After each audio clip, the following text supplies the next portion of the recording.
on for this take. Hear me out, okay? So, we've been playing a game where the running the ball has been not only not good, but pretty much unusable the entire year. I am anti-running. I'm anti-runner, and it is proven by my brain. And no, it is fact of the matter, though, that overwhelmingly running the ball takes less effort than passing the ball. It's just a very basic fact of Madden that's widely accepted by the entire comp community. And especially with the way the game works, even people who have a very solid fundamental understanding of the basics of blocking, the basics of taking advantage of our fronts, whether it be an over front or whether it be something like a nose tackle, with a bear front with a nose tackle and 2-3 techs. That doesn't even matter in Madden, and it hasn't in a couple of years now because the sheds are crazy, the blocking doesn't target correctly, backside blocking, some of the worst thing I've ever seen. The backside penetration, no pause intended, is terrible in this game. But for the first time, we actually see running right now is actually viable. I wouldn't even go too far to say that it's amazing. It's nowhere near Madden 20.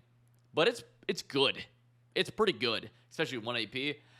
And I'm a huge advocate, if you ever listen to how I speak about the game and what I want out of a Madden, that I think, one, that Madden to Madden, the game should be different, okay?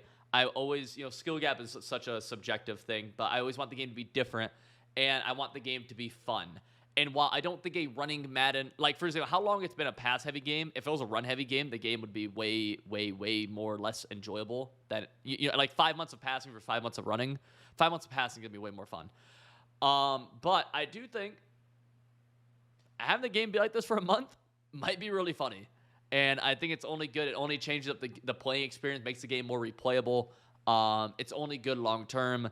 Running tournaments like this in a game where I am such a huge advocate for trying to take away the fluke. I think running is full fluke. We already play a game that's full of fluke anyways. So I think 1 month where after all the MCS tournaments are done, I don't think it's a bad idea to have a game where it's running like this. Again, running the ball, for the most part, is extremely less skillful. For the most part, okay? I have seen some situations where it's extremely smart. I remember back in Madden. If you want to know my framework for how I run my offenses and defenses and how I've won pro Madden tournaments while becoming a top-ranked player, join my website, civil.gg. My guides will give you the tools you need to win more games of Madden, regardless if you're trying to become comp or if you're just trying to win more games online head-to-head. The link is in the description. Madden 19. J-Wall was playing in the club championships round of 16 versus somebody, I believe it was, maybe round of 32, and they're running a loop blitz at him basically where the DNs would loop around. And so he did was, and he never really did this, he called a halfback draw because the draw is pass blocking, so the ends would loop around and the draw hits right at the middle. One of the smartest things ever. I want to say he did that against, maybe he did that against Skimbo. Maybe that's what he did against in the club championship. Actually, whatever. I think that was a great example of a run. I remember sitting at Madden 20 clubs, sitting next to, who did I say next to? I was sitting next to Turbo Jeff, and he was watching Voltrex run the ball. And Turbo Jeff was telling me what runs, that Voltrex was going to call before Voltrex called them, because there were certain looks that he knew, and they were close friends, right? So they knew how each other thought basically, and how like they want to around play calling, right? And there were certain fronts that you want to do X, Y, and Z against because of Z, Y, and X, And I was like, oh, this is pretty high level stuff right here, actually. And there is some real stick work when you're running the ball. There is. Overall, though, I think all those things still add up to less than passing. But I would be an idiot to not say, well, Agnew doesn't take any skill. Roll out corners doesn't take any skill. Boot over the bomb last year and boot over took very minimal skill. All these things, and mind you. The thing is, though, for the most part, most of these basic meta things don't take any skill. Like, for the most part, loop blitzing, all this stuff doesn't take any real skill for the most part. What takes skill is taking it to that next level, running it on the comp level, because a lot of times there's a lot of little, like, tiny things that are skillful that you'll see at the comp level, or sometimes you won't even notice it, but it's happening there. That's why I always use this example last year. I could run boot over every single play without escape artist. It was, we didn't have escape artist until December, until about a year ago. I was able to run a boot over every single play, and I made a final 16 doing it, and a final 32. And other people would try it, and it wouldn't work. at the highest level. Like you could get back sometimes, but I never did. It's because I was just able to do a couple of things that took that other people weren't able to do. That's an example of where that skill gap comes in. And the most what you're playing online head to head, it's really whoever can do. Like it's the basic meta is never really a ton of skill gap in it. Okay, a lot of the hard passing offenses are never widely ran as a meta because it's hard, right? Trips tight end. The TNC version. I'm not talking PA slot corner post streak. I'm talking like hitch wheel flat, curl seam streak, like a harder passing combo. You never really saw them become as meta because they're hard to run.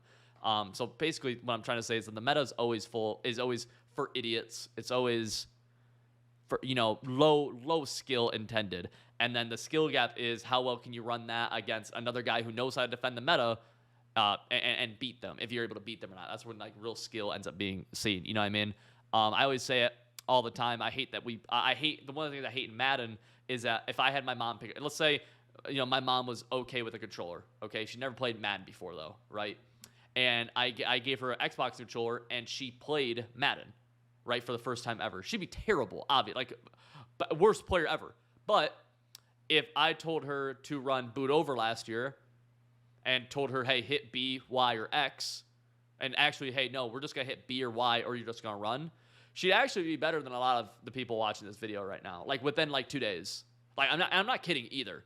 Like, that's fact. I've done it with people. And it's just true. So but they would never, my mom would never be able to compete against anybody else who was halfway decent.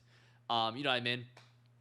So I don't mind it. I think, I guess I kind of went on a little rant, but I don't mind, something that's low skill gap. As frustrating as it's going to be to go against, I'll run it. I think it's funny.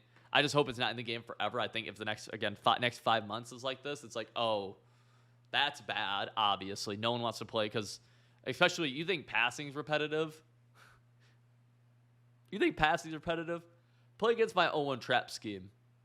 Let's get that bad boy meta, right? I'm not kidding. Like, play against that. You'll see repetitive, buddy boy, right? It's just a fact of the matter. But yeah, I think it's cool. I always wonder. I had a discussion with one of my IRL friends the other day who plays Madden. He just kind of plays, here and there, like a lot of you guys probably do. It's always different for me because I play the game literally every day. So I have such like ingrained views. I have to experience and think about this game every day, 365, 24/7. But he was talking about how like, man, he'd like to see things go back from. Right now we have 11 players with abilities on offense. You want it, right? To go back to 3 only. It's like, oh, what an interesting idea. I think the big thing is I want to see the game continue to be different and replayable and functional and fun, right? Those are the big things. I think the gameplay will always suck. That's the thing. I've been a huge advocate of that as well. If you watch these videos for a minute, especially when I used to stream, I used to talk about it a lot. The gameplay always sucks. At its core, it always is terrible. Literally, like awful. Right? Every game, doesn't matter what Madden Madden 12. Madden 12 problem right won the Madden Belt Championship running fullback dive. That game didn't suck. Fullback dive out of strong wing won a Madden Championship. Every play, fullback dive. That game didn't suck. Really? 2K5, NFL 2K5, that game didn't suck. Really? A game made in 2004, probably developed in like 03. That game didn't suck. It sucked. Fact of the matter. But I always want the game to be functional. It has to be functional, which we haven't gotten a lot. Has to be fun. Find ways to make it fun. I think some of the arcadey stuff does make it fun. And then make it replayable, right? It's got to change throughout the year. It's one of the biggest issues this year is that we are 6 months or 4 months in. We have 7 more months left. We are 4 months in, and it's still, you basically run spinner every play since day one. 3-3, nickel 3-3 loop blitz. I mean, the loop blitz has changed, but still loop blitz out of cover 0, most people run. And then gun bunch. Tight has been meta since day one. Literally, it was my day one ebook, gun tight, and it's still the most popular offense in the game. I will say one thing, though. This is an example of people always find a thing to complain about. Every year, it's, man, gun bunch is just the meta. I'm tired of seeing gun bunch, gun bunch, gun bunch. Man, I think Henry just called almost all of his plays out of gun tight slots weak. Gun bunch is not the meta that people call plays from anymore, which is cool to see. Now it's an offense people use, but it's nowhere near the meta, the meta anymore, which is kind of cool. It's different. No one gives any credit for the game being different like that now. Bunch is not the best offense, or at least like undeniably the best offense, which is cool. It's the first time I think I've ever been able to say that as a Madden player, which is I enjoy that. I think Madden 20 that could be argued as well because I think it could be argued just because the way the game was played, Bunch didn't match up the best against the meta, but still, regardless. Yeah, I like to see him keep it for a month and a half, 2 months, and we'll see. Obviously, it's gonna be very frustrating playing against it, but just the fact of the matter, sometimes you have to. I don't know. It's frustrating to play against cover 0, I think, too, and everything else. So